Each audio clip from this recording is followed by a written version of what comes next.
फारस का बादशाह बीरबल की बुद्धि की बड़ी प्रशंसा सुना करता था। यही वजह है कि उसे बीरबल को देखने की उत्कट इच्छा हुई। उसने अकबर के पास एक पत्र लिखकर भेजा। उसमें उसने बीरबल को बुलाने की बात लिखी थी। वे अहलकार सब कर्मचारी कई दिन की मंजिल तय कर दिल्ली पहुंचे। उसने बादशाह अकबर को अदब से सलाम कर फारस के बादशाह का भेजा हुआ पत्र दिखलाया। अकबर बादशाह पत्र पढ़कर बहुत खुश हुआ और अहलकार को अपनी सराय में आराम करने की आज्ञा दी। वहां उसके आराम की सभी वस्तुएं प्रस्तुत थी। दूसरे ही दिन बादशाह ने बड़े टाक बाट के साथ बीरबल को फारस भेजा दिया।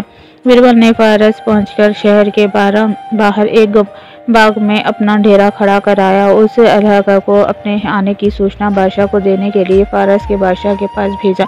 जब बादशाह ने सुना कि बीरबल नगर के बाहर मेरे हुक्म का इंतजार कर रहा है तो उसने अपने समस्त कर्मचारियों को अपने ही से वस्त्रभूषण के सुसज्जित कर सबके सहित दरबार में जा बैठे। फिर उसने बीरबल को आने की आज्ञा दी। अहलकार के बादशाह के बुलावे पर पवित्र बीरबल राजभवन में उससे मिलने आया। वहां की अजीब हालत थी। सब लोग एक ही तरह के पोशाक पहने हुए यत बैठे थे। बीरबल एक तरफ से सबको लक्षण करता हुआ धीरे धीरे बादशाह के पास जा पहुंचा। उसे अदब से सलाम कर उसके समीप आप भी बैठ गया। बादशाह फारस ने पहले उसकी बड़ी आभ्यता की। उसके बाद बीरबल से पूछा, बीरबल तुमको कैसे मालूम हुआ कि मैं ही फारस का बादशाह हूँ? बीरबल ने उत्तर दिया, गरीब और भले ही सबके कपड़े एक जैसे थे लेकिन आपकी नजर सबके ऊपर थी।